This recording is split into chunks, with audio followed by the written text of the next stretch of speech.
za tebou. Každý deň malý veľký zázrak, tak na stole chcem to osláviť. Styk na stole, poďme to spraviť.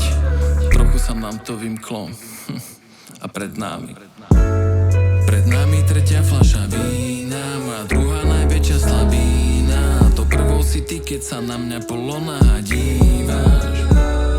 Len olivy, víno a sír, nejdeme nikam, ideme film. Ideme Gatsbyho, ideme chill. Ideme náš vesmír, ideme dream.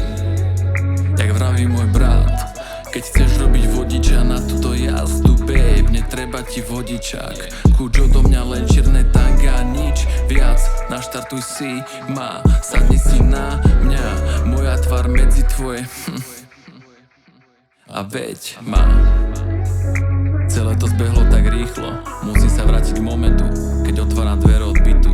A je zvodný pohľad moje myšlienky, tam hlboko vzadu prečítal, aby si chápal.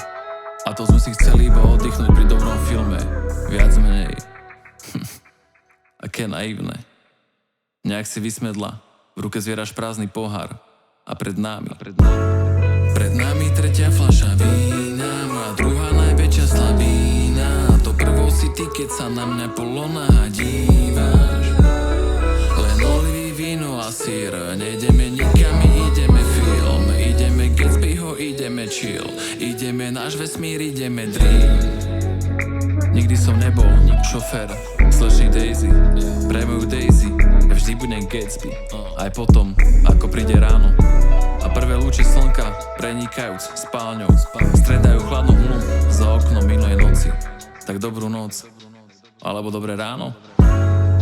No ešte predtým, ako si vo vani zapálime poslednú cigaretu a dohorí posledná sviečka, chcem, aby si vedela, že už teraz sa neviem dočkať toho dokonalého momentu, až opäť otvorím oči a znovu uzriem ten dôvod, prečo som sa narodil. Tak ma prosím nezabi.